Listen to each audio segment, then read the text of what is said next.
말씀은 열왕기상 9장 1절에서 9절까지의 말씀입니다.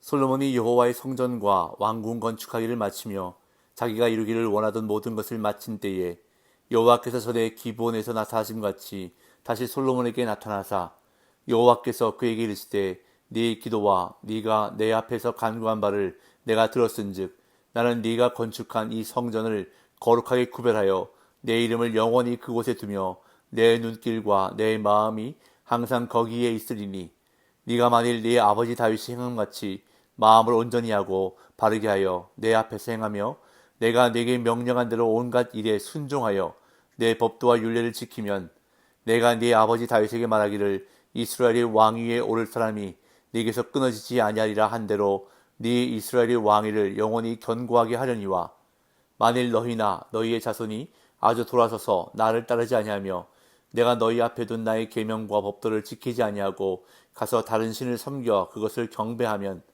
내가 이스라엘을 내가 그들에게 준 땅에서 끊어버릴 것이요 내 이름을 위하여 내가 거룩하게 구별한 이 성전이라도 내 앞에서 던져버리니 이스라엘은 모든 민족 가운데에서 속담거리와 이야기거리가 될 것이며 이 성전이 높을지라도 지나가는 자마다 놀라며 비웃어 이르되 여호와께서 묻은 까닭으로 이 땅과 이 성전에 이같이 행하셨는고 하면 대답하기를 그들이 그들의 조상들을 애굽 땅에서 인도하여 내신 그들의 하나님 여호와를 버리고 다른 신을 따라가서 그를 경배하여 섬김으로 여호와께서 이 모든 재앙을 그들에게 내리심이라 하리라 하셨더라.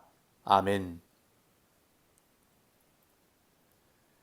열왕기상 5장부터 시작된 솔로몬의 성전 건축과 궁전 건축의 이야기가 이제 마무리되는 9장입니다. 9장은 크게 세 부분으로 나누어지는데 1절부터 9절까지는 앞장에서 드린 솔로몬의 기도에 대한 하나님의 응답을 다루고 있고 10절부터 14절까지는 솔로몬이 성전 건축과 궁전 건축에 공헌한 두로왕 히람에게 보상하는 내용을 다루고 있습니다. 그리고 15절부터 28절까지는 솔로몬의 그 밖의 건축 공사와 해상 교역 활동 등을 다루고 있습니다.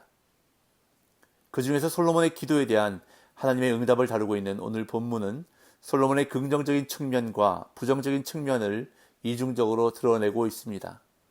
오늘 본문에서 하나님은 솔로몬에게 나타나시는데 이는 3장에서 솔로몬에게 나타나신 사건 후로 두 번째로 나타나시는 사건입니다. 그런데 첫 번째 나타나신 3장 사건과 비교해 볼 때 오늘 본문에서는 다른 점이 발견되고 있습니다. 3장에서는 긍정적인 측면만 있었습니다. 솔로몬을 향한 하나님의 권고와 격려 그리고 약속이 있다는 측면에서는 오늘 본문도 유사합니다. 하지만 오늘 본문에는 부정적인 측면도 나타나고 있다는 것입니다. 솔로몬이 타락하여 범죄할 경우 있을 심판에 대한 경고를 수반하고 있다는 점에서 하나님이 첫 번째 나타나셨던 3장의 사건과는 차이점을 보이고 있습니다. 이러한 긍정과 부정이라는 대리적 개념을 함께 기록함으로 열왕기서 저자가 의도하는 바는 솔로몬이 초기에 달려왔던 축복의 길을 걸어가다 이제 중요한 갈림길에 서 있다는 것을 독자들에게 가르쳐주기 위함입니다. 즉 과거 솔로몬이 바른 신앙의 노선에 서서 하나님의 지혜를 구하고 백성들을 바르게 다스리며 하나님의 임재를 상징하는 성전과 의로운 통치의 터전인 왕궁을 건축하는 초기의 상황과는 다른 국면의 직면에 있음을 부각시키고 있는 것이라 할 수 있습니다. 또한 이렇게 함으로 솔로몬이 장차 어떤 길을 선택할 것인가에 대해 독자들의 시선을 집중시키고 있습니다. 솔로몬이 성전 건축을 비롯해 모든 것을 완수한 바로 그때 하나님께서 다시 솔로몬에게 나타나셨습니다. 오늘 본문 1절부터 3절까지입니다. 솔로몬이 여호와의 성전과 왕궁 건축하기를 마치며 자기가 이루기를 원하던 모든 것을 마친 때에 여호와께서 전에 기브온에게 나타나심 같이 다시 솔로몬에게 나타나사 여호와께서 그에게 이르시되 네 기도와 네가 내 앞에서 간구한 바를 내가 들었은즉 나는 네가 건축한 이 성전을 거룩하게 구별하여 내 이름을 영원히 그곳에 두며 내 눈길과 내 마음이 항상 거기에 있으리니. 여호와의 성전과 왕궁 건축에 이어 솔로몬이 소원한 것들이 다 이루어졌습니다. 무엇보다 다윗이 그토록 소망했고 모세 때부터 약속된 하나님의 이름을 두실 성전이 약 500년 만에 건축되었습니다. 그 일에 쓰임받은 솔로몬은 정말 큰 은혜를 받은 사람입니다.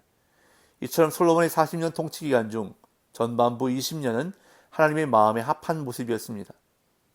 솔로몬이 성전 건축을 비롯해 모든 것을 완수한 바로 그때 하나님이 다시 솔로몬에게 나타나셨습니다.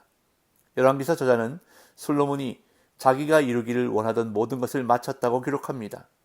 개인적으로 바라던 일도 신앙적으로 해야 할 일도 성공적으로 다 마무리한 그때에 하나님은 솔로몬을 만나 주셨던 것입니다. 이것이 중요합니다. 왜냐하면 바로 그때가 하나님을 만나야 하는 때이기 때문입니다. 솔로몬의 인생은 성공적이었습니다. 본인도 만족스러웠고 주변 사람들에게도 부러움과 칭찬을 받았을 것입니다. 그런데 바로 그때가 하나님을 잊어버리기 쉬운 때입니다. 하나님이 주신 선물은 기억하면서 하나님이 주신 은혜는 누리면서 정작 그 선물과 은혜를 주신 하나님을 잊어버리는 실수를 범할 수 있기 때문입니다. 하나님은 솔로몬이 기브온에서 1천 번제를 드렸을 때처럼 다시 그를 만나 주셨습니다. 솔로몬이 1천 번제 후 꿈에서 하나님을 뵌 이후에 그가 통치 전반부의 믿음으로 승리한 것처럼 그의 통치 후반부도 하나님의 뜻 가운데 승리하라는 것입니다. 하나님은 솔로몬의 기도를 들었다고 말씀하시며 성전을 거룩하게 구별하시고 그곳에 하나님의 이름을 영원히 두시고 눈길과 마음을 주시겠다고 약속하셨습니다. 솔로몬의 건축은 분명 성공이었습니다. 그런데 하나님은 본질이 무엇인지를 명시하시는 것입니다. 성공의 기쁨에 취해 있을 것이 아니라 기브온에서 하나님을 만나 지혜를 구했던 초심을 지키고 아버지 다윗처럼 바른 마음으로 순종하여 하나님의 법도를 지켜야 함을 말씀하시는 것입니다. 4절 5절 네가 만일 네 아버지 다윗의 행함같이 마음을 온전히 하고 바르게 하여 내 앞에서 행하며 내가 네게 명령한 대로 온갖 일에 순종하여 내 법도와 율례를 지키면 내가 네 아버지 다윗에게 말하기를 이스라엘의 왕위에 오를 사람이 내게서 끊어지지 아니하리라 한 대로 네 이스라엘의 왕위를 영원히 견고하게 하려니와. 하나님은 솔로몬에게 나타나셔서 약속과 경고의 말씀을 주시는데 먼저 약속의 말씀을 주셨습니다. 솔로몬의 기도를 들으셨고 그의 간구대로 성전을 거룩하게 구별해 하나님의 이름과 눈길과 마음을 영원히 그곳에 두겠다고 약속하셨습니다. 또한 솔로몬이 그 아버지 다윗처럼 하나님 앞에서 행하며 하나님의 계명에 순종하면 이스라엘 왕위를 영원히 견고하게 하겠다고 약속해 주셨습니다. 솔로몬이 성전을 봉헌하면서 드린 기도에 하나님이 친히 응답하신 것입니다. 그러나 하나님은 이어 경고의 말씀을 주십니다. 만일 솔로몬이나 그의 자손이 하나님을 따르지 않고 그 계명을 지키지 않으며 다른 신을 섬기면 모든 복은 숲으로 돌아가고 하나님의 징계가 임한다는 경고입니다. 6절 7절 만일 너희나 너희의 자손이 아주 돌아서서 나를 따르지 아니하며 내가 너희 앞에 둔 나의 계명과 법도를 지키지 아니하고 가서 다른 신을 섬겨 그것을 경배하면 내가 이스라엘을 내가 그들에게 준 땅에서 끊어버릴 것이요 내 이름을 위하여 내가 거룩하게 구별한 이 성전이라도 내 앞에서 던져버리니 이스라엘은 모든 민족 가운데서 속담거리와 이야기거리가 될 것이며. 하나님은 솔로몬에게 경고의 말씀을 주시는데 마음이 나뉘는 것을 엄하게 경고하셨습니다.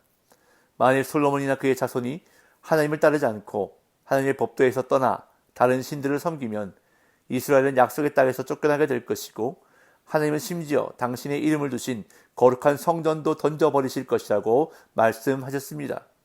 거룩한 성전이라도 무너질 것이며 이스라엘은 세상의 조롱거리가 되고 높고 아름다운 성전은 사람들에게 비웃음거리가 될 것이라고 말씀하십니다. 8절 9절 이 성전이 높을지라도 지나가는 자마다 놀라며 비웃어 이르되 여호와께서 무슨 까닭으로 이 땅과 이 성전에 이같이 행하셨는고 하면 대답하기를 그들이 그들의 조상들을 애굽 땅에서 인도하여 내신 그들의 하나님 여호와를 버리고 다른 신을 따라가서 그를 경배하여 섬김으로 여호와께서 이 모든 재앙을 그들에게 내리심이라 하리라 하셨더라.